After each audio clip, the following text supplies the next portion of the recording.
Bonjour à tous les amis. Aujourd'hui, un nouvel épisode, on part sur le grand entretien sur cette Smart 4Four 453. C'est exactement en fait le clone de la Twingo 3. Donc elle partage absolument tout. Ces voitures, ce sont vraiment des clones, mis à part quelques détails esthétiques. En réalité, c'est absolument la même voiture. Donc basez-vous sur ce tuto pour faire vos entretiens de Twingo ou de Smart 453. Alors vous allez voir, c'est tout à fait accessible. Vous pouvez le faire vous-même, bien entendu. Aujourd'hui, ce qu'on va faire alors, c'est l'entretien avec les 3 filtres, les bougies. Et on va refaire aussi la boîte automatique, mais la boîte automatique, ce sera un épisode dédié. Comme vous savez, on a une playlist sur la chaîne avec toutes les boîtes automatiques. Ça vous permet d'en apprendre beaucoup plus et de vous y retrouver plus facilement, d'accord? Pour ceci, vous aurez besoin de huile Petronas, filtre à air, filtre à pollen de type Lao, un filtre à huile. Ici, des bougies, j'ai pris une version améliorée de la bougie d'origine, donc c'est bien la Bosch Evo. Vous avez aussi la Bosch classique. Et ici, c'est une bougie à l'iridium, si on voulait quelque chose d'assez performant. Et la vidange de boîte qui se fera la multi DCTF, ça sera l'épisode suivant. Voilà. Donc vous allez voir, petite particularité ici sur cette Smart ou Twingo 3, le moteur est à l'arrière, donc on va travailler de l'arrière et c'est pour ça qu'elle est présentée comme ça. On va devoir quand même recharger le liquide lave-glace, mais ça se fait à l'avant. La particularité ici, c'est que vous avez le moteur et la boîte, ils sont à l'arrière. Et donc, plus gros avantage de ces véhicules, qui est vraiment, pour moi, je trouve un avantage qui est quand même remarquable, c'est l'angle de braquage. C'est vraiment minime. Ça, c'est parce qu'ils ont réussi à dégager tout l'avant en fait de cette mécanique. Et donc, vous avez un angle de braquage qui est juste phénoménal. Très important, les amis, ici, on va partir donc sur une huile classique. Pensez à prendre un grade assez épais, car elles ont quand même tendance à avoir des petits soucis au niveau de la chaîne, des segments. Donc on a besoin de quelque chose qui a un film d'huile assez puissant. On aurait pu utiliser aussi de la Xenon Carbone GPX 5W40 qui aurait fait bien entendu largement l'affaire. Ici on part sur un entretien de type d'origine, donc on part sur une huile de type d'origine. 5W40, quelque chose d'assez gras avec un film d'huile assez épais. D'accord? On est tout de suite parti. Générique.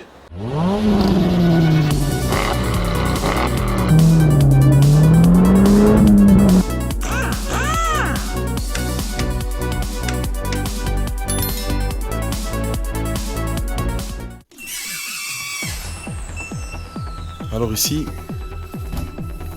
la petite particularité, c'est qu'on va avoir ici le moteur à l'arrière,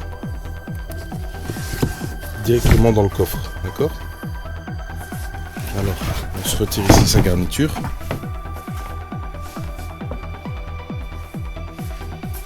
On se retire tous ces clips.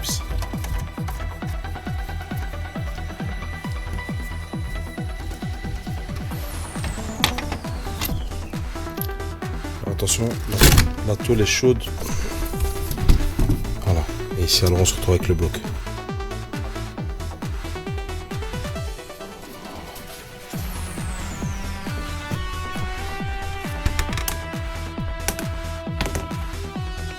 Première des choses, on va le souffler.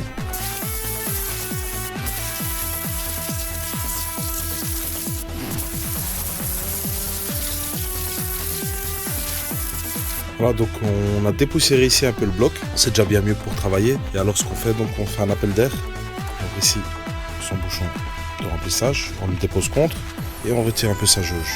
Ensuite, tout ça va se passer en dessous. Voilà, alors donc ça va se passer ici, vidange, filtre à huile, qui se trouve juste ici, vers l'avant du véhicule. Donc vers l'avant du véhicule, donc mise en vidange.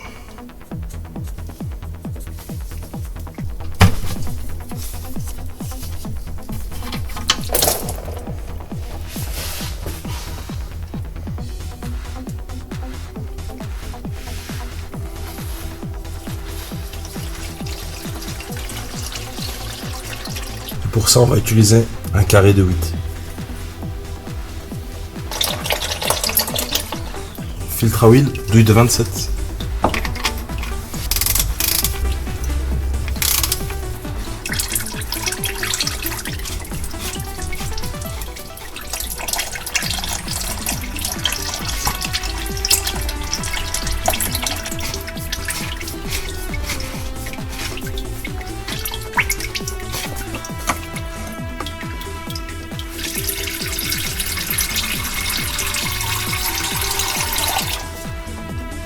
Voilà, là vous avez vraiment le résultat en live. Au moment où on retire le filtre à huile, regardez combien d'huile sort encore. Donc c'est pour ça qu'on ne change pas son filtre à huile si son carter n'est pas ouvert. J'ai déjà vu, c'est pour ça que je vous le dis. certains vidangent le moteur, referment et puis remplacent le filtre à huile. Donc cet ordre-là, ça ne va pas malheureusement.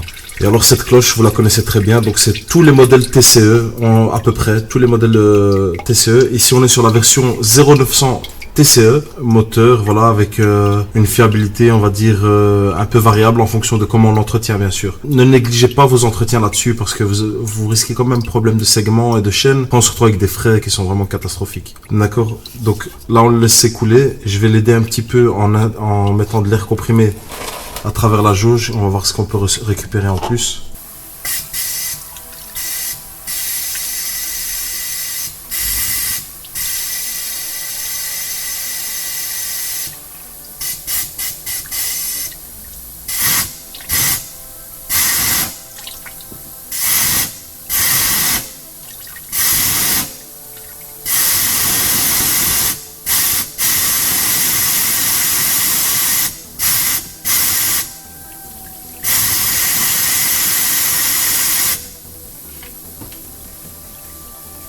Voilà, donc maintenant ça coule plus, mais vous avez vu combien on a pu récupérer encore. Donc c'est pas négligeable, voilà, c'est une petite astuce que je vous donne, mais faites-le bien par la jauge, jamais par le cache culbuteur. Comme on peut le voir, il n'y a même pas une goutte qui sort encore, donc on est parfaitement bien vidangé, on va pouvoir fermer. Donc on est ici de retour avec sa cloche, qu'on aura bien sûr pris soin de nettoyer. Ici, vous pouvez repérer ici l'indication drain, d'accord? Ça vous permet en fait de repérer ici la petite ouverture qui permet en fait, au moment où vous tournez, si vous avez le drain vers le bas, ça vous permet en fait de vider votre filtre à huile avant le démontage, et ça vous permet surtout de ne pas en mettre partout, d'accord? Donc quand ça c'est fait, on va prendre son nouveau filtre à huile, bien entendu mâle, après faites ce que vous voulez, et on va le clipser dedans. Et donc là en fait, on se rend compte qu'il est vraiment fermement clipsé dedans, hein. Ce qui n'est pas normal en réalité, c'est que là tantôt quand j'ai retiré ma cloche, le filtre est venu avec. Cela pourrait vouloir dire qu'au précédent entretien, il n'est pas bien emboîté dedans. Il n'est pas censé venir en fait. On remplace son joint.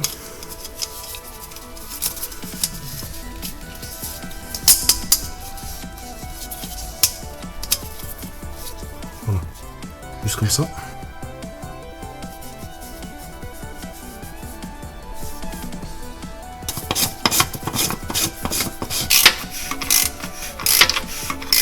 Serrage 25 Nm.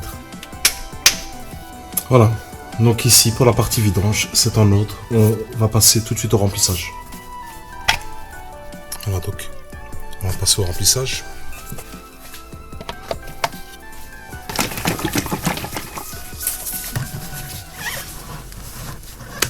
Donc voilà, ici on a choisi la Petronas, qui est aussi, vous pouvez le voir, c'est l'huile d'origine aussi chez Mercedes, hein. Donc on reste bien dans le thème. Et ici 5W40, on va remplir à peu près 3,7 litres. Et puis on fera le niveau à la jauge. On va venir jauger maintenant.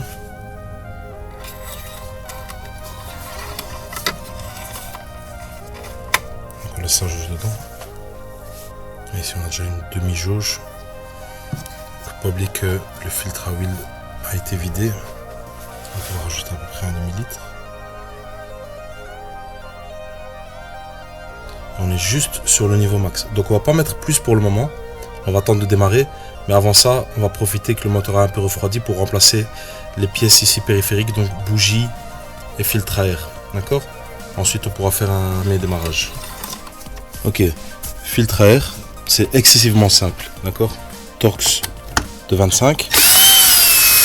On dévisse, mais il reste contre, hein, d'accord? Ensuite, on le déboîte. Voilà, simplement. Donc ici, vous pouvez voir ici, il y a deux Torx de 25. On déboîte, on retire ici son filtre. Voilà. Qu'est-ce qui va nous indiquer ce filtre? Après, ça va encore, hein.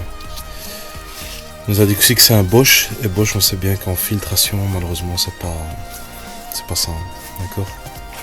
Ici, on vient avec son filtre à air mâle 19 du 3 2024.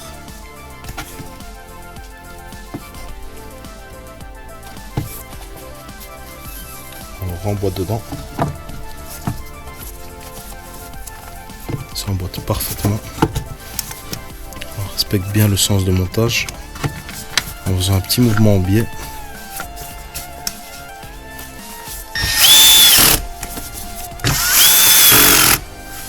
Voilà, c'est déjà fini. Donc on va remplacer nos bougies et pour ça, on va devoir ici retirer les bobines, d'accord? Et ici la durite. Je vous montre ça tout de suite. Alors, tout d'abord, on va utiliser une pince comme ça pour retirer ici la durite. Voilà, très gentiment. Alors la douille de 8.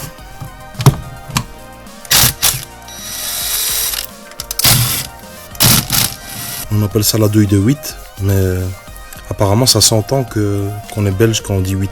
Moi, je sais pas, on a toujours appelé 8. Je sais pas comment vous le dites, mais nous on dit 8. On retire alors sa bobine, en espérant qu'avec le câble on a assez de débattement. Alors ici, ça va aller, donc pas besoin de la débrancher. Voilà. Et donc on a quelque chose comme ça. D'accord? On récupère sa clé à bougie de 14. Attention, on ne s'y aventure pas si on ne l'a pas. Donc c'est bien une 14 mm. Hein.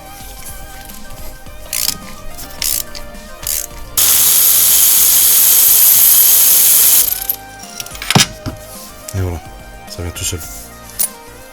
Et regardez l'état. Voilà, c'est ça que j'aime. Moi, c'est ça que j'aime. Regardez.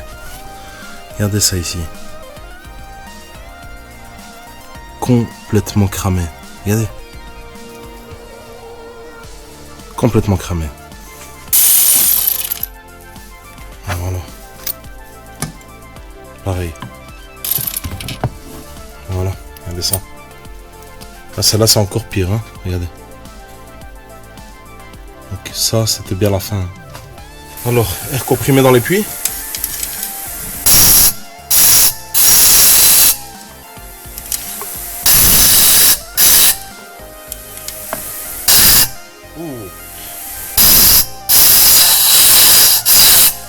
Donc on a les puits qui sont tout à fait propres. Donc ici on récupère nos nouvelles bougies. Regardez les anciennes.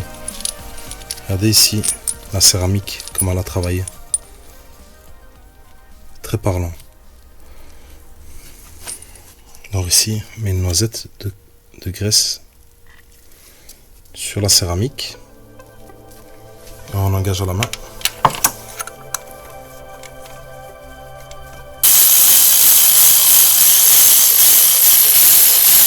Serrage constructeur 24 Nm.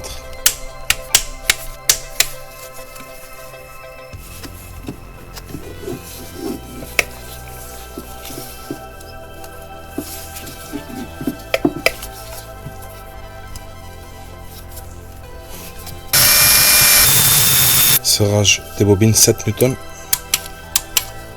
Et on remboîte simplement son clips ici avec un clic de confirmation. Voilà. Donc pour le compartiment moteur c'est ok, maintenant on va juste faire un démarrage pour remplir le filtre à huile, prendre le niveau définitif et on peut clôturer ici dans le coffre. Dans le coffre ou dans le capot, en fait je sais pas comment on peut appeler ça.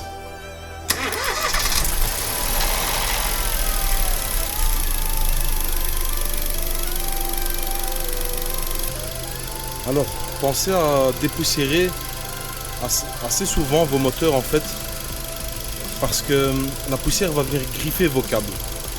Et ça va agir en fait sur vos câbles, vos faisceaux, ici vos durites, comme du papier de verre. Ça va venir vraiment poncer vos câbles. Et c'est là que vous créez des courts-circuits, des pannes moteurs. Bientôt il y aura un épisode sur la chaîne, je vais vous montrer les dégâts que ça a fait sur la voiture de mon frère. Et on va devoir refaire le faisceau, donc cet épisode sortira bientôt sur la chaîne. Et vous allez comprendre en fait de pourquoi il est important de nettoyer son moteur. D'accord? Alors on peut couper.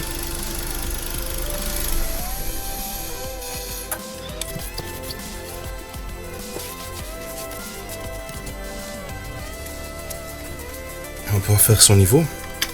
Enfin on est au minimum, on doit arriver au maximum.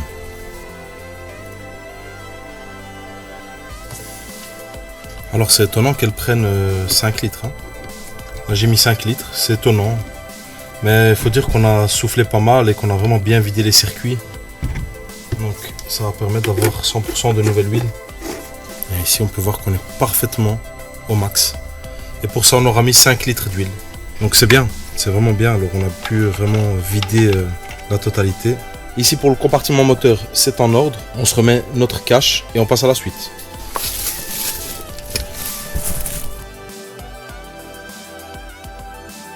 De 5 à l'arrière.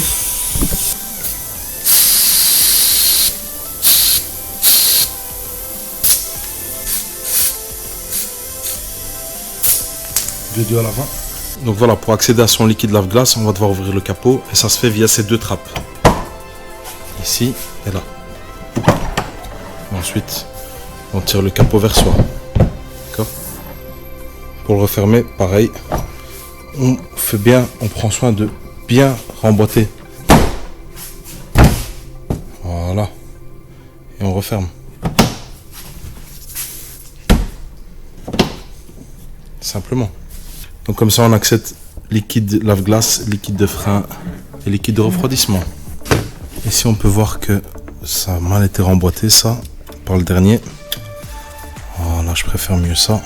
Liquide de refroidissement est bien.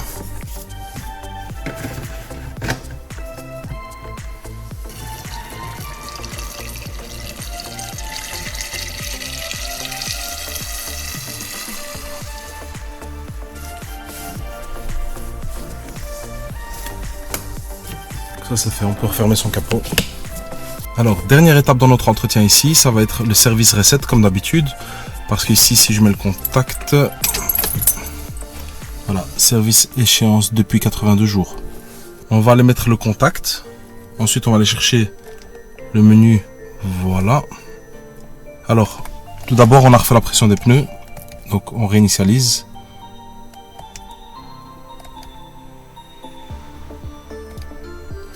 Voilà.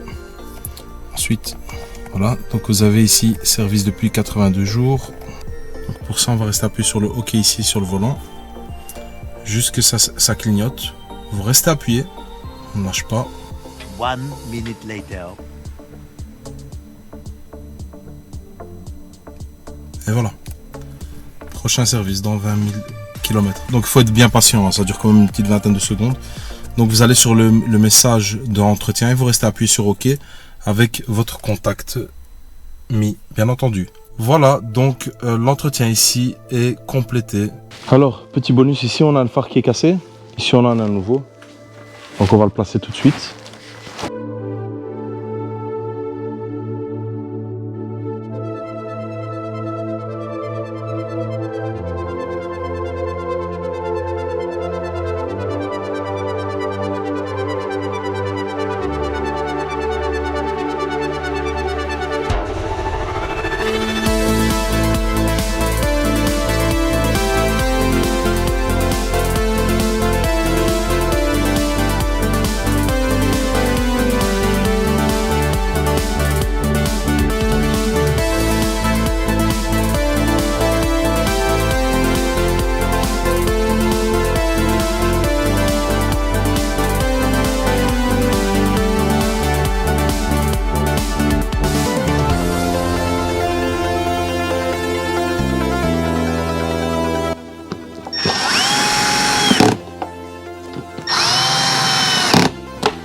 Et voilà.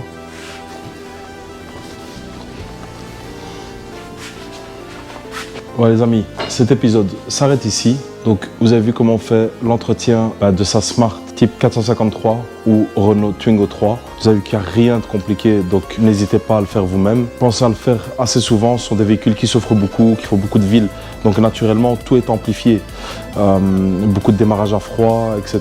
Donc ça use vos véhicules. Donc voilà, moi je préconiserais une vidange tous les 15 000. De préférence, allez sur des huiles de type carbone, comme vous avez l'habitude de voir sur la chaîne, parce que les chaînes de distribution ici, ils ont vraiment tendance à souffrir. Elles souffrent aussi de vos start-stop, elles souffrent aussi de vos démarrages comme ça intempestifs. Donc au plus vous lubrifiez ça, au plus vous graissez ça, au moins vous aurez de problèmes dans le temps. C'est valable pour votre chaîne, c'est valable aussi pour vos segments. On sait que les 0900 TCE ont cette fragilité ici au niveau des segments, de la chaîne de distribution. Soyez quand même bien réguliers dans vos entretiens, ce sont des choses qui ne coûtent vraiment pas cher. Allez sur ce type de véhicule, l'entretien ça ne coûte pas grand chose, n'hésitez pas à le faire vous-même. Si vous vous en sentez capable naturellement. D'accord? Les amis, je vous dis à très bientôt. J'espère que cet épisode vous aura plu. N'hésitez pas à me dire ce que vous en aurez pensé dans les commentaires. Abonnez-vous. N'hésitez pas à partager si vous avez apprécié le contenu. Et je vous dis à très bientôt. Tchuss.